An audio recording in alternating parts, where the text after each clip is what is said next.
Hello friends, हमारा chapter चल रहा था कंसिडरेशन वाला, second unit of contract act.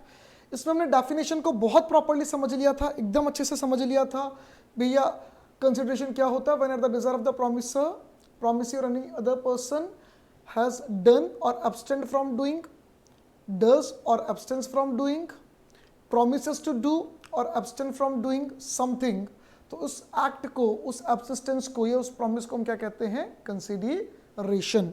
ये हमने पढ़ लिया था, काफी डिटेल में हमने उसका एनालिसिस किया था। अब हम कुछ फीचर्स देख रहे हैं, उस डेफिनेशन को लेकर ही कंसिडरेशन के कुछ फीचर्स देख रहे हैं। Legal rules regarding consideration, technically features हैं। सबसे पहला, consideration must move at the desire of the promiser, यानी कंसिडरेशन जो है वो प्रॉमिसर के कहे पर होना चाहिए। मतलब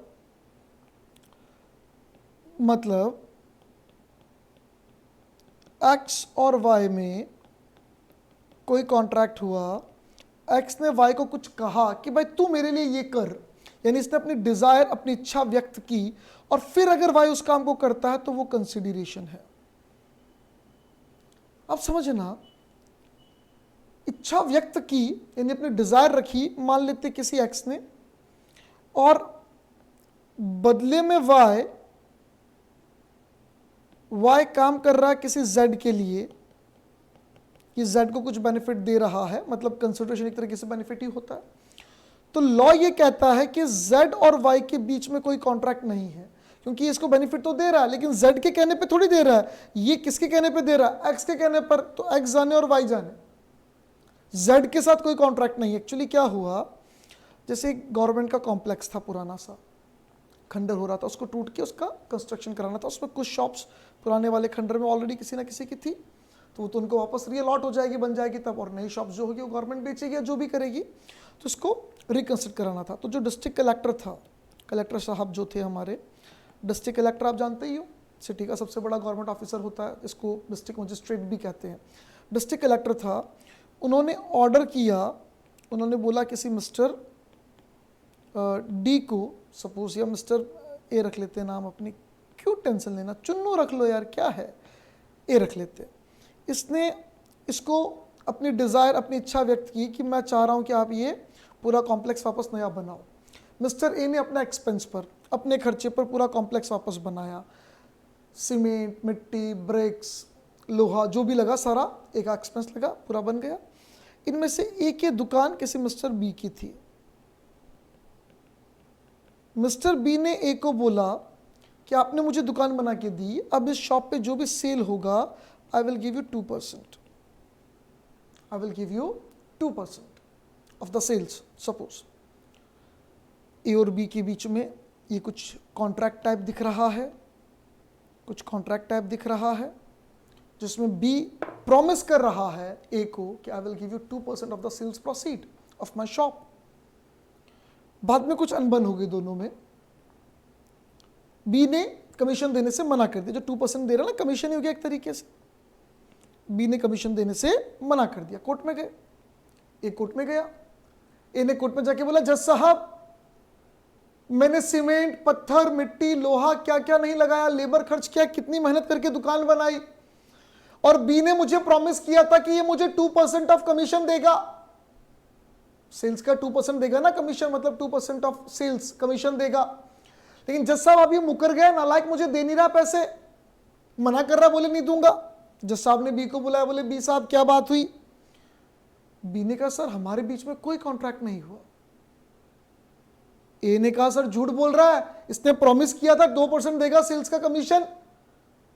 बी ने जज साहब को कहा, जज साहब शांति से सुनिए, ध्यान से, धैर्य से मेरी बात समझिए, मैंने इसको प्रॉमिस किया।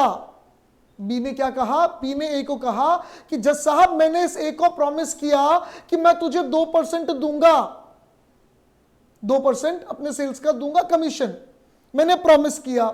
लेकिन कोई भी प्रॉमिस वैलिड कॉन्ट्रैक्ट कब बनता है? जब प्रॉमिस के बदले में कोई कंसीडरेशन मिले। विदाउट कंसीडरेशन तो कॉन्ट्रैक्ट वैलिड नहीं है ना। मैं प्रॉमिस कर रहा हूं कि मैं इसको 2% दूंगा, बदले में ये मुझे क्या दे रहा है, इसने मुझे क्या दिया? ये चिल्ला के बोला तेरी दुकान बनाई ना मैंने। तो बी ने कहा लाला ऐसा है, आपने वो दुकान डिस्ट्रिक्ट कलेक्टर के ऑर्डर पे बनाई थी, यानी you constructed that shop eight the desire of collector, not me. Technically समझना, बी ने क्या बोला कि तूने जो दुकान बनाई वो कलेक्टर के ऑर्डर पे बनाई, कलेक्टर के कहने पे बनाई, मेरे कहने पे बनाई क्या? नहीं। यानी what ever you did that was not at my desire. और कंसिडरेशन का मतलब ही क्या है? Eight the desire of the promisor होना चाहिए। यानी मैं आपको प्रॉमिस कर रहा हूं, मैं आपको 2% दूंगा तो मैं प्रॉमिसर हूं। मेरी डिजायर पे आपने क्या किया? कुछ नहीं किया। मेरी इच्छा पे आपने क्या किया? कुछ नहीं किया। यानी technically I am giving you 2%, I am promising you to give 2%, but what you have given me, आपने मुझे क्या दिया? नीदर इन पास्ट, ना तो अभी प्रेजेंट में ना फ्यूचर में आपने ना तो कुछ दिया ना कुछ देने का प्रॉमिस कर रहे हो। और एक तरफा अगर प्रॉमिस होता है तो वैलिड कॉन्ट्रैक्ट नहीं है। लॉ कहता है कंसिडरेशन होना जरूरी है, बिना कंसिडरेशन कॉन्ट्रैक्ट नहीं चलेगा। मेरे इस प्रॉमिस के पीछे कोई कंसिडरेशन तो है ही नहीं, तो काहे का वैलिड कॉन्ट्रैक्ट? जज साहब ने कहा बिल्कुल सही बात है, बी ने प्रॉमिस किया लेकिन बदले में ए ने कुछ नहीं दिया बी को। जो दुकान बनाई that was not at the desire of B, that was at the desire of the collector, hence that is not consideration to B. वो कलेक्टर के लिए कंसिडरेशन हो सकता है, ए और कलेक्टर जाने, ए ले लो कलेक्टर से, वो दोनों अपना केस करो, अपना जो भी निपटाओ अपनी मर्जी। ए और बी के बीच में कोई कॉन्ट्रैक्ट नहीं है, बी कमीशन देने के लिए बाउंड नहीं है, ऐसा लॉ ने कहा। चलिए आगे क्या लिखता है? Consideration must be offered by the promisee or third party at the desire of the promisor or request of the promisor। यानी प्रोमिसर के डिजायर पर या प्रोमिसर के रिक्वेस्ट पर, प्रोमिसर के कहने पर प्रोमिसी या कोई भी थर्ड पार्टी क्या कर सकता है? कंसिडरेशन दे सकता है। This implies in return element of consideration, यानी बदले वाला, कि भैया जो प्रोमिसर प्रॉमिस करे उसके बदले में है, तभी तो वही तो हम कहते हैं भाई कंसिडरेशन मतलब समथिंग इन रिटर्न, बदले में कुछ। तो बदले में कब होगा? जब मैं आपको कुछ दे रहा हूं, उसके बदले में आप मुझे दो तब, मेरी इच्छा पे दो तब, मेरे कहे अनुसार दो तब। आगे एक बात और लिखी, contract of marriage in consideration of promise of settlement is enforceable. मान लो प्लॉट था, मैंने कहा मेरा है, एक सुंदर सी लड़की थी, एग्जाम्पल है, भावुक मत होना, एक सुंदर सी लड़की थी, चुन्नी से भी ज्यादा सुंदर थी। उसकी फैमिली का था कि भैया ये हमारा प्लॉट है, हमारी फैमिली का था कि ये मेरा प्लॉट है, और मान लो मेरे नाम पे था, उधर उसके नाम पे होगा, उस गर्ल के नाम पर होगा। कोर्ट में केस चल रहा था, मैंने उस लड़की को देखा, दिमाग में ख्याल आया कि केस खत्म कर देते हैं। आप समझ ही रहे हो ना, मतलब जब दो अलग अलग पार्टी है तो केस है, जब पार्टी एक हो जाएगी तो फिर केस तो खत्म होना ही है। तो मैंने एक ऑफर दिया, I promise to marry you, I promise to put this suit down, मैं ये कोर्ट केस नीचे कर दूंगा, छोड़ दूंगा, सेटलमेंट कर दूंगा, बदले में आपको मेरे से शादी करनी पड़ेगी। क्या प्रपोजल दिया कि जो कोर्ट केस चल रहा है जमीन का, ये मैं छोड़ दूंगा, मैं सेटलमेंट कर लूंगा, बदले में, समझ गया है ना? हाँ, शादी करनी पड़ेगी। वैसे मैं बहुत सख्त लौंडा हूं, समझना। ये वो जाहिर खान कुछ है ना, उसका डायलॉग याद आ गया एकदम से। चलो ठीक है, बीच बीच में मजाक करते रहनी चाहिए, वीडियो क्लासेस में मन लगा रहता, नहीं तो क्या मन कहीं और उड़ जाता है, तकलीफ आ जाती है, इसीलिए ठीक है। लेकिन वहाँ मैं पिघल गया था। तो मैंने उसको क्या ऑफर दिया? I promise to marry you, बदले में I promise to settle the case, बदले में आपको मुझसे शादी करनी पड़ेगी। लॉ कहता है कि बदले में शादी करना, मैरिज ऑफ कॉन्ट्रैक्ट भी एक वैलिड कंसिडरेशन है। मैं सेटलमेंट कर रहा हूं प्रॉपर्टी का सेटलमेंट कर रहा हूं, बदले में क्या मिल रहा है? शादी। बदले में क्या मिल रहा है? शादी। तो लॉ क्या कहता है? ये भी एक वैलिड कॉन्ट्रैक्ट है। उस लड़की ने अगर हाँ बोल दिया और शादी हो गई तो वैलिड कॉन्ट्रैक्ट है। ऐसा केस एक्चुअली हो चुका है, और फिर फ्यूचर में अगर कोई डिवोर्स या ऐसी कोई बात आती है तो प्रॉपर्टी उसकी है, क्योंकि सेटलमेंट क्या था कि मैं कोर्ट केस छोड़ दूंगा, बदले में मुझसे शादी करेगी, शादी कर ली, कोर्ट केस गया मेरे खत्म हाथों से। That was a valid contract. Law ने कहा ये वैलिड कॉन्ट्रैक्ट है। शादी करने का कॉन्ट्रैक्ट भी अपने आप में एक, मतलब प्रॉमिस टू मैरी भी अपने आप में एक वैलिड कॉन्ट्रैक्ट हो सकता है। ये दुर्गादास वाला जो केस है नीचे आपको दे रखा है, ये वही केस है जो भी अपन डिस्कस कर रहे थे, कलेक्टर वाला जो हम बात डिस्कस कर रहे थे, वही केस है। सेकंड फीचर देखिए कंसिडरेशन का, सेकंड फीचर यहाँ पे क्या लिखा हुआ है? कंसिडरेशन में मूव फ्रॉम promisee और any other person. Consideration promisee भी पे कर सकता है और कोई दूसरा पर्सन भी, दूसरा व्यक्ति भी, बाहर वाला कोई व्यक्ति भी पे कर सकता है, चलेगा।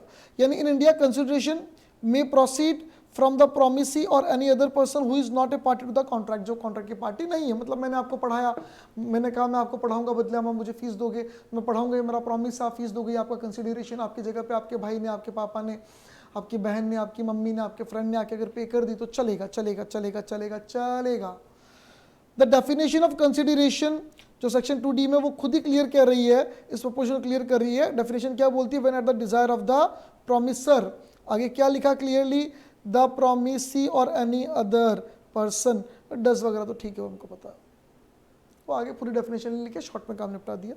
इन other words there can be stranger to consideration but not stranger to contract. इस लाइन का हम पोस्टमार्टम बाद में करेंगे, शायद इस चैप्टर की, इस यूनिट की लास्ट या सेकंड लास्ट क्लास में, इस यूनिट की कंसिडरेशन की लास्ट या सेकंड लास्ट क्लास में इसको हम प्रिविटी बोलेंगे, इसको हम प्रिविटी के नाम से इसका हम पोस्टमार्टम करेंगे। अभी मैं इतना सा बता दूं कि stranger can pay consideration. Stranger मतलब one who is not a party to the contract, one who is not a party to the contract can pay or perform consideration। मैं आपको पढ़ाऊंगा, बदले में आप मुझे फीस दोगे, बदले में फीस दोगे, कंसिडरेशन है। कॉन्ट्रैक्ट की पार्टी आप और मैं है, कॉन्ट्रैक्ट की पार्टी आप और मैं है, और कोई तीसरा व्यक्ति अगर फीस पे करता तो कर सकता है। यानी कंसिडरेशन, कंसिडरेशन थर्ड पार्टी के हाथों से मूव हो सकता है, चलेगा चलेगा चलेगा चलेगा चलेगा। केस बहुत इंपॉर्टेंट है, चिन्नैया वर्सेस रमैया, चिन्नैया और रमैया, रमैया मस्तावैया, वैसा ही कुछ है। केस क्या समझना, एक महिला थी, ओल्ड लेडी थी, जिसने अपनी सारी प्रॉपर्टी गिफ्ट कर दी अपनी बेटी को, ये कहकर कि आप कुछ एक फिक्स अमाउंट मेरे भाई को, मैटरनल अंकल मतलब तुम्हारे मामा, यानी मेरे भाई को आप एनुअली पे करोगे। यानी महिला ने बोला कि जो मेरी प्रॉपर्टी सारी तेरी, तुझे हर महीने 5,000 रुपये अपने मामा को देने हैं। तो मामा का भी कोई परिवार में होगा नहीं, मामा कैपेबल नहीं होंगे, वॉट एवर, तो उसको लगा यार बेटी को तो दे ही रही हूँ सब कुछ, कुछ अपने भाई के लिए भी कर दो। उसने बोला भाई 5,000 रुपये पर मंथ आप मामा जी को दोगे। ठीक है, सब बात हो गई। इसको अपन अगले पेज पे ले लें, ब्लैंक पेज पे ठीक रहेगा एक बार कि इसको ब्लैंक पेज ले लेता हूँ, है नहीं। चलिए, केस क्या बना, ये बुढ़ी अम्मा है, बुढ़ी अम्मा, बुढ़ी अम्मा के बाल तो वाइट होने चाहिए थे, पर हम तो ठीक है, हमारे क्या जा रहा है। ये बुढ़ी अम्मा है और ये उनकी खूबसूरत सी बेटी है ना, मतलब डॉटर, और ये हो गए मामा जी। मामा जी, मामा जी के थोड़े से बाल हैं, ठीक है, ये मामा जी। बुढ़ी अम्मा ने इसको अपनी प्रॉपर्टी दी, बुढ़ी अम्मा ने अपनी प्रॉपर्टी बेटी को दी, और बदले में क्या बोला कि you will pay ₹5,000 per month to mama, you will pay 5,000 per month to मामा। बेटी ने प्रॉमिस किया I will pay 5,000 per month to मामा, अगर आप यानी बुढ़ी अम्मा मुझे अपनी प्रॉपर्टी देती है तो। कॉन्ट्रैक्ट क्या बना, बात क्या हुई, बुढ़ी अम्मा के कहने पर बेटी ने मामा से क्या कॉन्ट्रैक्ट किया, बेटी ने अपने मामा को बोला, उस महिला ने, उस लेडी ने अपने मामा को बोला, ध्यान से समझना, उस बेटी ने, उस महिला ने, यानी इस गर्ल ने अपने मामा को बोला कि मामा आई promise to pay ₹5,000 to you. अगर हमारी बुढ़ी अम्मा, मेरी माँ अगर मेरे नाम पे सारी प्रॉपर्टी करती है तो मैं प्रॉमिस करती हूं मम्मी की कसम आपको 5,000 रुपया पर मंथ दूंगी। बुढ़ी अम्मा ने सारी प्रॉपर्टी नाम कर दी, मान लो डॉटर की, फिर खुद निपट गई हो, मर गई हो, जो भी हो। मामा ने कहा 5,000, बेटी ने देने से मना कर दिया। बेटी ने बोला काहे के 5,000? मामा ने कहा ऐसा क्यों? बोले देख मैंने मम्मी की कसम खाई थी और मम्मी तो मर गई, अब किस बात की कसम और कैसे पैसे, भूल जाओ बुर्र। चलिए सीरियस नोट पे, बेटी ने यानी उस गर्ल ने मामा से क्या प्रॉमिस किया, आई विल पे यू 5,000 अगर मम्मी मुझे प्रॉपर्टी दे रही है तो। बेटी ने फिर देने से मना किया। जब मामा कोर्ट में गए कि ये इसने प्रॉमिस किया था दे नहीं रही है, तो बेटी ने कहा कि मैंने मामा से प्रॉमिस किया कि मैं 5,000 रुपये दूंगी, पर what I am getting in return, मैंने अपने मामा को प्रॉमिस किया था कि मैं 5,000 रुपए दूंगी, but what I am getting in return, मुझे बदले में क्या मिल रहा, बदले में कुछ मिल नहीं रहा। It is not valid contract. Valid contract कब होता है, जिसमें कंसिडरेशन होता है। आई promised to pay 5,000 to this person, but this person have given me nothing. पहले क्या दिया, कुछ नहीं। अभी फ्यूचर, ना पास्ट ना प्रेजेंट ना फ्यूचर, कुछ नहीं मिला। तो सर ये कॉन्ट्रैक्ट तो विदाउट कंसिडरेशन हुआ, और बिना कंसिडरेशन का कॉन्ट्रैक्ट ही वैलिड नहीं है। तो काय का कॉन्ट्रैक्ट, काय के 5,000, क्यों दूं अपने मामा को 5,000? कोर्ट ने कहा कि बेटी आप गलत हो, you have to pay 5,000। Court ने क्या कहा, आपने प्रॉमिस किया कि आप 5,000 रुपए दोगे, यू आर प्रॉमिसर। यानी यहां पे जो सिचुएशन बनती है इन दीदी की, वो कैसी है, प्रॉमिसर की। इन्होंने प्रॉमिस किया ना 5,000 रुपए देने का, ठीक है। और कंसिडरेशन कौन देगा, प्रॉमिसी। प्रॉमिसी मामा है, प्रॉमिसी कौन है, मामा है, जिनको प्रॉमिस मिला है। भाई बेटी ने मामा को तो प्रॉमिस किया था कि I promise you to pay ₹5,000, यानी प्रॉमिस किसने किया, बेटी ने। किसको किया, मामा को। प्रॉमिसर कौन, बेटी। प्रॉमिसी कौन, मामा। प्रॉमिसर बेटी, प्रॉमिसी मामा। हमने क्या पढ़ा था, कंसिडरेशन किसके डिजायर पर होगा, प्रॉमिसर के डिजायर पर। कौन पे करेगा, कौन मूव करेगा, प्रॉमिसी और एनी थर्ड पर्सन। यानी प्रॉमिसी कुछ दे जरूरी नहीं है, इसके डिजायर पर होना चाहिए। इसकी डिजायर क्या थी कि मुझे अपनी मां की प्रॉपर्टी चाहिए। डिजायर क्या थी इस प्रॉमिस, इस बेटी की, इस डॉटर की, कि मुझे अपनी मां की प्रॉपर्टी चाहिए। और मां ने प्रॉपर्टी दी ना, यानी इसके डिजायर पर काम हुआ कि नहीं हुआ, हुआ।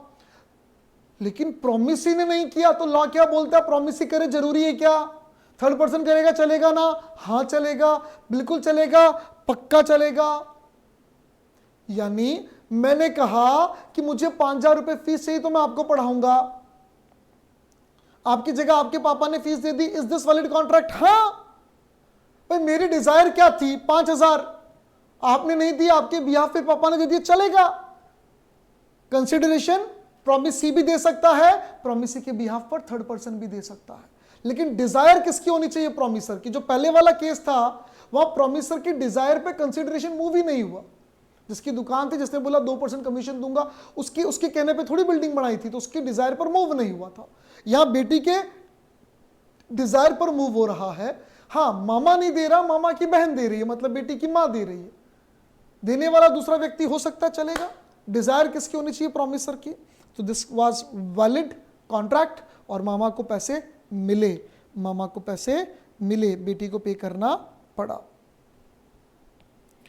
एग्जीक्यूटेड और एग्जीक्यूटरी कंसिडरेशन। जब कॉन्ट्रैक्ट बना तब कंसिडरेशन पे ऑफ हो चुका था, यानी पास्ट में निकल चुका था, खत्म हो गया था, वो एग्जीक्यूटेड। और प्रॉमिस किया कि आगे दूंगा, तो वो एग्जीक्यूटरी। एक consideration which consist in the performance of an act is said to be executed. जो मेरा कुत्ता ढूंढ के लेकर आएगा उसको 5,000 रुपए दूंगा। एक्सेप्ट कैसे करोगे, कुत्ता ढूंढ के।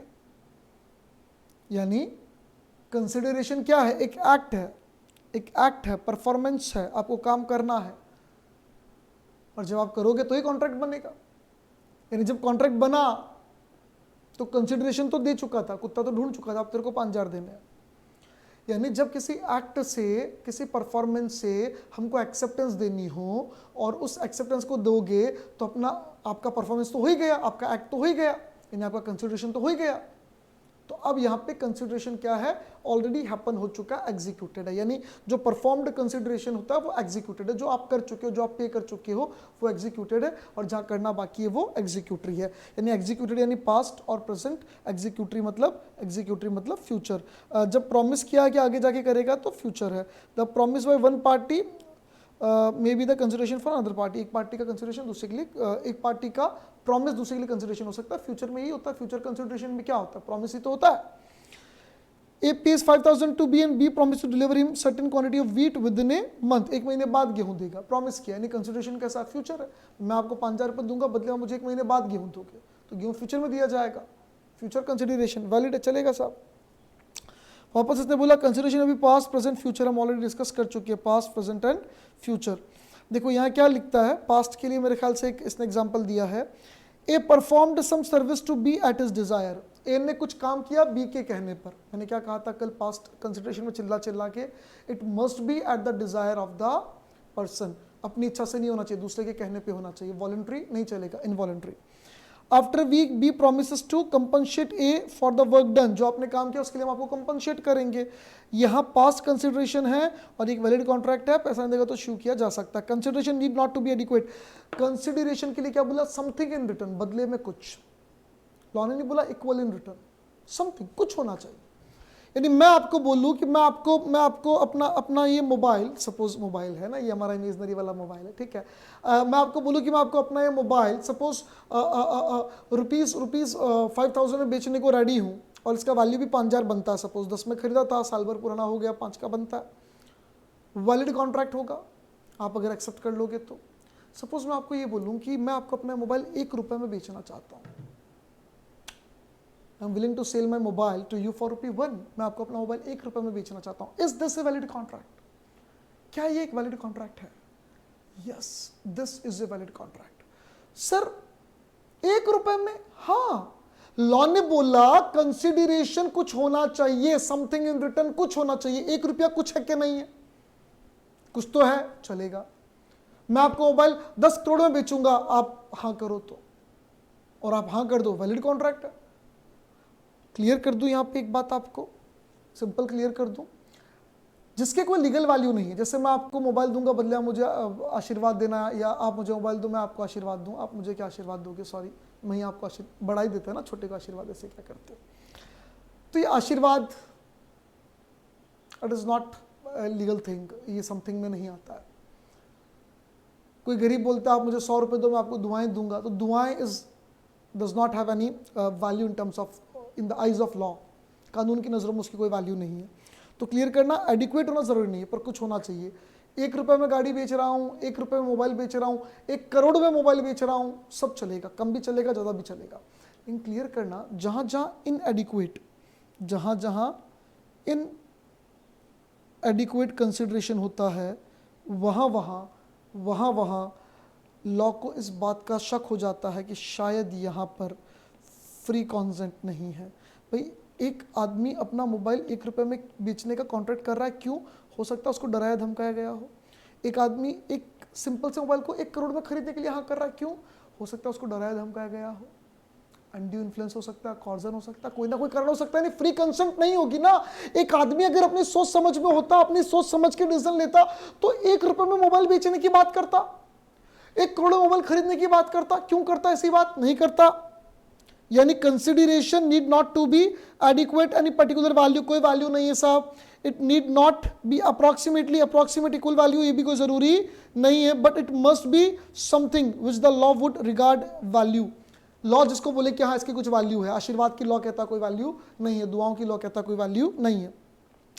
Something in return need not to be equal to something, कुछ होने के लिए उसको बराबर होना जरूरी नहीं, कुछ होना चाहिए। It can be considered as bad bargain of the party. हम ये मान सकते हैं कि जिस पार्टी ने हाँ बोला उसने बार्गेन अच्छा नहीं किया, ठीक है। It may be noted in this context the explanation to section 25 states that an agreement, यहाँ मैं क्लियर कर रहा हूँ, an agreement to which the consent of the promisor is freely given is not merely void because consideration is inadequate। ये कह रहा है inadequate पर अगर एक व्यक्ति ने अपनी सोच समझ के हाँ बोला, अपनी फ्री कॉन्सेंट दी है, अगर उसकी कॉन्सेंट फ्री है तो उसको हम void नहीं बोलेंगे, भाई कंसिडरेशन कम है तो भी चलेगा। बट आगे बट के बाद क्या बोलता है, but an exception if it shockingly less the other party alleges this that his consent was not free, then this inadequate consideration can be taken as an evidence in support of this allegation। आप समझना इस बात को, ये बहुत simple सी बात है कि कंसिडरेशन कम होना इसका मतलब ये नहीं कि कॉन्सेंट फ्री नहीं थी। आप बोल दो कम कंसिडरेशन है मतलब कॉन्ट्रैक्ट वॉइड कर दो, कंसिडरेशन कम है या कंसिडरेशन बहुत ज्यादा है तो कॉन्ट्रैक्ट वॉइड हो जाए, फ्री नहीं था कंसेंट। नहीं, लॉ कहता है कंसिडरेशन कम ज़्यादा होने से आप वॉइड नहीं कर सकते हो, लेकिन law at the same time ये भी कहता है कि कंसिडरेशन जब बहुत ज़्यादा कम ज़्यादा होगा, बहुत ही ज़्यादा क्वांटम में डिक्रीज मतलब कम है या बहुत ज़्यादा है, तो आप कोर्ट में जाके ये एलिगेशन लगा सकते हो, आप कोर्ट में जाकर ये बात रख सकते हो कि जज साहब मैं अपना मोबाइल 1 रुपए में क्यों बेचूंगा, मैं पागल हूं? नहीं हूं तो मैं 1 रुपए में क्यों बेचूंगा? जज साहब इसने सर पे बंदूक रखी थी, मैं कैसे यकीन दिलाऊं जज साहब आपको इसने सर पे बंदूक रखी थी, जज साहब मैं 1 रुपए में क्यों बेचूंगा? यानी जब कोर्ट में जाके कोई व्यक्ति कंसिडरेशन ऊपर नीचे है और कोर्ट में जाके कोई व्यक्ति एलिगेशन लगाएगा तो कोर्ट उस एलिगेशन को कंसीडर करेगा, कोर्ट उस एलिगेशन को कंसीडर करेगा, ये मानते हुए करेगा कि हाँ यार ये भी एक तरीके का एविडेंस है, एक तरह का प्रमाण है कि सर मैं 1 रुपए में क्यों दूंगा, मैं पागल हूं क्या? मैंने आज तक कोई ट्रांजैक्शन ऐसा मूर्खों जैसा नहीं किया, 1 रुपए में इसको हाँ भर रहा हूं मैं, 1 रुपए में स्टाम्प पे लिख के दिया जज साहब।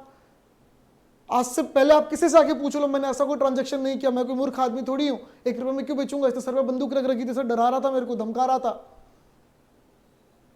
कोर्ट मानेगा हाँ हाँ यार 1 रुपए में तो क्यों बेचेगा, अपने मोबाइल को डराया धमकाई होगा, और कोर्ट उस बात को कंसीडर करते हुए हो सकता है कॉन्ट्रैक्ट को वॉइड कर दे। यानी court will take less consideration या shocking amount of consideration as an evidence against the free consent. But consideration कम ज़्यादा होना 100% ये नहीं कहता कि भैया कॉन्सेंट फ्री नहीं थी, हो सकता है फ्री कॉन्सेंट में भी किसी ने बैड बार्गेन किया हो, ये उसकी गलती है। यानी दोनों बातें हैं, it is not a proof but it is not a base but it is an evidence. Base तो नहीं है कि भाई कंसिडरेशन कम है मतलब कॉन्ट्रैक्ट वॉइड ही होगा, साहब फ्री कॉन्सेंट नहीं थी, कंसिडरेशन कम है मतलब फ्री कॉन्सेंट नहीं थी, वॉइड करो, नहीं, ये बेस नहीं, ये लॉ नहीं है। लेकिन लॉ कहता है कि कम ज़्यादा होने पर हम उसको एविडेंस मान सकते हैं कि फ्री कॉन्सेंट नहीं था, फिर जैसा कोर्ट में प्रूव हो जाए वैसा होगा। एक्स अपने 6 लाख रुपए अगर 1 लाख में बेचना चाहता है चलेगा साहब, कोई दिक्कत नहीं, एक्स की मर्जी, एक्स का घर, तुम्हारे क्या जाता है पापा का, मतलब उसकी मर्जी हो जैसे बेचे, एक्स का मकान एक्स बेच रहा है, तुम्हारी दिक्कत है यार, चलिए। Performance of what one is legally bound to perform is not consideration. यानी जो काम करने के लिए मैं पहले से ही बाउंड हूं उस काम को करना कंसिडरेशन नहीं कहलाएगा। अब समझना, एक केस देता हूं आपको समझना। मेरे को कोर्ट में कोई केस करना था, उसके लिए मैं एक एडवोकेट के पास गया, मैंने कहा जज साहब मेरे साथ ये हुआ है, I want to file a suit, आपके क्या चार्जेस है? जज साहब ने कहा देखो इस पूरे केस में कम से कम 10 हियरिंग तो लगेंगे और जो भी हियरिंग लगेंगे सब मिलाकर मैं आपसे 2 लाख रुपए लूंगा। तो मैंने कहा जज साहब देखो 10 हियरिंग लगे, 12 हियरिंग लगे, जो भी लगे वो आपको संभालना, I will pay you 2 lakh lump sum, मैं आपको कुल मिला के 2 लाख रुपए दूंगा। मेरे और वकील साहब के बीच में कॉन्ट्रैक्ट हो गया, मेरे और वकील साहब के बीच में कॉन्ट्रैक्ट हो गया। मैं वकील साहब के पास गया और मैंने अपना केस समझा दिया, उन्होंने समझ लिया और मुझे फाइनली उस केस के 2 लाख रुपए वकील साहब को देने हैं, बात खत्म, बात डन। 6-7 हियरिंग्स जब हो गई तो मुझे ऐसा डर लगने लगा मन में कि यार अपन केस हार जाएंगे, मन में मुझे डर लगने लगा कि हम केस हार जाएंगे। मैं वकील साहब के पास गया, मैंने कहा वकील साहब यार मेरे को बहुत डर लग रहा है कहीं केस हार नहीं जाए। वकील साहब आप केस जीत जाओ मैं आपको 50,000 रुपये और दूंगा। वकील साहब आप केस जीत जाओ मैं आपको 50,000 और दूंगा। पहले 2 लाख की बात तो हुई थी कि आप केस लड़ रहे हो तो मैं आपको 2 लाख दूंगा, अभी मैंने कहा कि आप जीत जाओ मैं आपको 50,000 रुपये और दूंगा। वकील साहब केस जीत गए। मैं कितना रुपया देने के लिए बाउंड हूं? 2 लाख। सर 50,000 के लिए आपने वापस बोला था ना कि जीत जाओगे तो 50,000 दूंगा, जीत गए। अब देखो ऐसा है कि मैंने प्रॉमिस किया कि मैं आपको 50,000 दूंगा, मैंने वकील साहब को प्रॉमिस किया कि मैं वकील साहब को 50,000 दूंगा, बदले में वकील साहब मुझे क्या दे रहे हैं? ठुल्लू, कुछ नहीं दे रहे। क्यों सर केस जीते? अरे तो भाई जीतना और लड़ना तो उनकी ड्यूटी थी, उन्होंने मुझसे 2 लाख रुपए किस चीज के लिए थे? केस हारने के लिए थे क्या 2 लाख? जब मैं उनके सामने केस लेके गया और मैंने कहा आपको मेरी तरफ से केस लड़ना है, मैं आपको 2 लाख रुपए दे रहा हूं, तो 2 लाख रुपए किस चीज के दिए थे? केस हारने के या केस जीतने के? ऑब्वियसली मैंने अगर एडवोकेट हायर किया तो केस जीतने के लिए। वो 2 लाख रुपए लेकर अपनी आधी एबिलिटी से काम करेंगे या फुल एबिलिटी से काम करेंगे? फुल एबिलिटी से काम करना पड़ेगा। इनकी ड्यूटी बनती है कि जो बेस्ट ऑफ द बेस्ट उनकी स्किल है, उस स्किल के साथ वो कोर्ट में केस लड़े और मेरे लिए बेस्ट ऑफ द बेस्ट जो काम वो कर सकते हैं वो करें और जीतने की 100% कोशिश करें। ये उनकी ड्यूटी बनती है कि उन्होंने मुझसे पैसे लिए 2 लाख रुपए केस लड़ने के, यानी he is legally bound to perform his best in the court. Now, if I'm giving him 50,000, what is giving me in return? Nothing, because he was already bound to perform his best in the court. वो तो already bound थे। यानी यहां पर मैं उनको 50,000 देने का प्रॉमिस कर रहा हूं, बदले में वो मेरे को कुछ दे नहीं रहे हैं, कोई कंसिडरेशन नहीं है। This contract is void, zero. हमारे गली में जो सफाई कर्मचारी आते हैं, म्युनिसिपल काउंसिल के या जो भी अलग अलग बॉडीज हो सकती है, कहीं म्युनिसिपालिटी होगा, कोई डेवलपमेंट अथॉरिटी होगी, अलग अलग अथॉरिटीज डिस्ट्रिक्ट के लेवल के हिसाब से, शहर के लेवल के हिसाब से हो सकता है। तो आप समझिए, आप जो सफाई कर्मचारी आता है उसको गवर्नमेंट का जो स्पेसिफिक जो भी काउंसिल है वो पैसे देता है, सैलरी देता है। उनका काम क्या है? सैलरी ली तो रोड प्रॉपर साफ करनी। आपने अपने जो गली में सफाई करने के लिए आता है उसको बोला कि भाई ये जो सरकारी रोड है उसको थोड़ा अच्छे से साफ किया करो, थोड़ा कचरा रह जाता है, आप अच्छे से साफ किया करो। आई will give you 500 extra per month. हम आपको 500 रुपए देंगे हर महीने का, आप अच्छे से साफ किया करो। रोड थोड़ा कचरा रह जाता, कचरा वचरा मत रहने दिया करो, अच्छे से साफ किया करो। हम आपको 500 रुपये एक्स्ट्रा देंगे महीने का। महीना बीत गया, क्या आप 500 रुपये देने के लिए बाध्य हो, बाउंड हो? नो। आपने उसको 500 रुपये देने का प्रॉमिस किया, बदले में वो क्या दे रही है या दे रहा है जो भी सफाई कर्मचारी, मेल फीमेल, बदले में क्या मिल रहा है? कुछ भी नहीं। सर गली अच्छे से साफ कर रहा है तो सरकार क्या गंदे से साफ करने के पैसे देती है क्या? जो सरकार पैसे दे रही है वो भी तो अच्छे से साफ करने के लिए दे रही है। यानी सरकार से उसने पैसे लिए हैं तो ये लीगली बाउंड है वो व्यक्ति गली को अच्छे से साफ करने के लिए, अपनी ड्यूटी को पूरी ईमानदारी से निभाने के लिए। उसके बाद अगर मैं उसको पैसे देने का प्रॉमिस कर रहा हूं तो बदले मुझे कुछ नहीं दे रहा, क्योंकि सफाई करना तो लीगली ऑलरेडी बाउंड है, कॉन्ट्रैक्ट वॉइड है, जीरो है। यानी consideration must not B A performance of existing duty. जो आपकी एग्जिस्टिंग ड्यूटी उसको परफॉर्म करना, उसी काम को करना जो आपकी ऑलरेडी ड्यूटी बनती है, वो कंसिडरेशन नहीं है।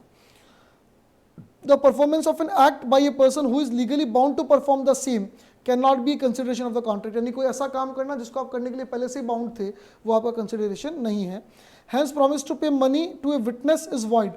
आप विटनेस को बोलो कि तू गवाही दे, सही गवाही दे, मैं तुझे पैसे दूंगा, तो विटनेस जो है वो सही गवाही देने के लिए बाध्य है, बाउंड है, लीगली बाउंड है कि वो सच बोलेगा और अपनी सही सही बात कोर्ट में रखेगा। हाँ, झूठ बोलने के पैसे दो तो वो तो वैसे इलीगल हो जाएगा, आप अगेंस्ट लॉ जा रहे हो, वहाँ तो जेल होगी। इलीगल एग्रीमेंट है, वॉइड एब इनिशियो, अगर झूठ बोलने के लिए पैसे देते हो आप विटनेस को। लेकिन अगर आप सच बोलने के लिए बोलते हो कि भैया तू सच बोल, मैं तेरे को 1 लाख रुपए दूंगा, लीगल वैल्यू जीरो, वो तो सच बोलने के लिए ऑलरेडी बाउंड है। For it is without consideration, consideration सच बोलने के लिए ऑलरेडी बाउंड है ना, कोर्ट में जाके विटनेस झूठ थोड़ी बोलेगा, सच ही बोलेगा। Hence such a contract is void for want of consideration, इसमें कंसिडरेशन नहीं है, तो कंसिडरेशन की कमी के चलते हुए ये क्या हो जाते हैं, वॉइड हो जाते हैं। Similarly the agreement by a client to pay his counsel, counsel मतलब उसका वकील वगैरह जो है, after the latter has been engaged, यानी काउंसिल इंगेज हो चुका है। इंगेज हो चुका मतलब हमने उसको ऑलरेडी हमारा केस दे दिया है, जो मेरा एग्जांपल था कि भैया 2 लाख रुपए में केस तो दे दिया है। इस certain some over and about the fee, जो आपकी फीस है 2 लाख, उससे मैं ऊपर दूंगा in the event success of the case, अगर आप जीत गए तो मैं आपको पैसा एक्स्ट्रा दूंगा, ये वॉइड है, इसमें कंसिडरेशन नहीं है। But where a person promises to do more than he is legally bound to do, तो वो हो सकता है। भाई जैसे आपने स्कूल में फीस जमा कराई, मैं आपके स्कूल में टीचर हूँ, आपने फीस जमा कराई, मेरा काम क्या स्कूल में आपको पढ़ाना, मैं स्कूल में आपको अच्छे से पढ़ाता हूँ, सारा होमवर्क देता हूँ, सारा काम कराता हूँ। आप आए मेरे पास, बोले सर आप घर पे सर मुझे ट्यूशन दे दोगे क्या? मैंने कहा, बोले फीस, मैंने कहा 5000। आप 1 महीना पढ़ लिए, मान लो महीने का 5000 रुपया सपोज, आप 1 महीना पढ़ लिए, मंथ के एंड में मैंने कहा बेटा आपकी फ़ीस, आपने कहा किस बात की फ़ीस? मैंने कहा बेटा अपना बात हुआ, आपने कहा सर हमको भाईती सर ने performance of what one legally bound to perform वाला प्रोविज़न पढ़ाया है। सर आप, मैं स्कूल में फ़ीस देता हूँ, मैं स्कूल में पैसा जमा कराता हूँ, तो आप लीगली बाउंड हो मेरे को अच्छा पढ़ाने के लिए, तो आप ये जो घर पे पढ़ा रहे हो ना, ये हमारे बीच में वैलिड कॉन्ट्रैक्ट नहीं है। मैं आपको पैसा देने का प्रॉमिस किया, बदले में आपने क्या किया? कुछ नहीं किया, आपने जो पढ़ा उसका लीगली बाउंड हो ऑलरेडी। लॉ कहता है कि उस स्टूडेंट को पकड़ के दो गाल के नीचे खींच के चमीट मारो आप, तबीयत के कान के नीचे आवाज आने से चट एकदम से। क्योंकि what the teacher was doing at house, जो घर पे वो पढ़ा रहा था, वो एक्स्ट्रा था उसकी लीगल ड्यूटी से। आप स्कूल में फीस दे रहे हो और स्कूल उस टीचर को सैलरी दे रहा है, तो स्कूल में पढ़ाएगा, अच्छा पढ़ाएगा, ये उसकी ड्यूटी है। स्कूल में गलत पढ़ाए तो वो आप उसके लिए कंप्लेन करो, वो अलग चीज़ है। लेकिन अगर आप घर पे पढ़ने जा रहे हो तो उससे आप एक्स्ट्रा ले रहे हो, उसकी जो लीगल ड्यूटी है स्कूल में पढ़ाने की, जिसके लिए ऑलरेडी बाउंड है, उससे आप एक्स्ट्रा करवा रहे हो, और उसके लिए अगर आप एक्स्ट्रा पेमेंट की बात करते हो तो ये वैलिड कॉन्ट्रैक्ट है। Consideration must be real not illusionary, वो तो हमने उसमें पढ़ लिया था ऑफर में भी, कि ऑफर जब दिया जाए तो वो रियल होना चाहिए, यूं इमेजनरी नहीं होना चाहिए कि मैं आपको 100 रुपये दूंगा, बदले में मरे हुए आदमी को जिंदा कर दो, बदले आप जादू से खजाना लेकर आ जाओ, जादू से खजाना लाना, मरे हुए आदमी को जिंदा करना, ये सब रियल नहीं, इल्यूजनरी है, नहीं चलेगा। रियल होना चाहिए, इल्यूजन नहीं होना चाहिए। It must be something which the law attach some value, जिसको कानून माने किसी कुछ वैल्यू है। डिस्कवर्ड ट्रेजर बाय मैजिक, जादू से खजाना लेकर आना, कोई वैलिड कॉन्ट्रैक्ट नहीं, कोई वैलिड कंसिडरेशन नहीं। मैंने कहा ऑफर ही गलत है, क्योंकि कंसिडरेशन वैलिड है ही नहीं, तो ऑफर भी गलत और वाइड एग्रीमेंट ही बनेगा, कोई वैलिड कॉन्ट्रैक्ट बनेगा ही नहीं। Consideration must not be unlawful, immoral, oppose to public policy. Unlawful होना नहीं चाहिए, हमने पढ़ा। मैंने आपको बोला, एक व्यक्ति को बोला, आपको या किसी को भी जो मेजर है, जिसकी 18 साल की एज हो चुकी है, मैंने बोला मैं आपको 50,000 रुपये दूंगा, बदले में आपको जिंदगी भर शादी नहीं करनी। दिस लॉ इज वाइड, हमने ऑलरेडी पढ़ा, शादी करना सबका जन्मसिद्ध अधिकार है। हाँ, शादी करना सबका जन्मसिद्ध अधिकार है। अगर आप एग्रीमेंट करते भी हो तो एग्रीमेंट वॉइड है, लीगल वैल्यू 0 है। किसी को घर किराए पर देना फॉर प्रोस्टिट्यूशन इमोरल है, इलीगल भी है। गैम्बलिंग के लिए घर किराए पर देना, भाई हो क्या रहा है, यहाँ सब इलीगलिटी आ रही है। तो अनलॉफुल, इलीगल अगर कुछ भी है तो वहां पर कॉन्ट्रैक्ट वैलिड हो ही नहीं सकता। लॉफुल होना चाहिए, लीगल होना चाहिए। इमोरल है तो इलीगल है। अपोज टू पब्लिक पॉलिसी भी इलीगल होता है। Oppose to public policy, immoral, ये आगे थर्ड चैप्टर में, फोर्थ चैप्टर में, थर्ड चैप्टर में और डिटेल, थर्ड यूनिट में मतलब और डिटेल में आएंगे तो वहाँ और बात कर लेंगे। यहाँ तक मोटा मोटी हमको समझ में आ गई कंसिडरेशन क्या होता है। अब हम दो चीज़ें और पढ़ने वाले हैं। एक तो स्वीट बाय थर्ड पार्टी, जो हमने उस समय वो एक लाइन लिखी हुई थी, मैंने प्रिविटी लिखा था, मैंने कहा था कि स्ट्रेंजर टू कॉन्ट्रैक्ट और stranger to consideration, stranger to contract नहीं हो सकता, स्ट्रेंजर टू कंसिडरेशन हो सकता है, ऐसे कुछ लाइन लिखी थी। मैंने कहा था आगे डिस्कस करेंगे, ये यहाँ पे वही डिस्कशन होगा। और इसके बाद एक और कुछ एस्पेक्ट आएगा। देखिए ये यूनिट हमारी 2-3 क्लास में खत्म हो जाती है। 2 यूनिट में हमने कंसिडरेशन के डेफिनेशन और उसके फीचर्स बहुत थोरोली समझ लिए हैं। ये सब आई गेस आपको क्लियर होंगे। Thank you, bye bye.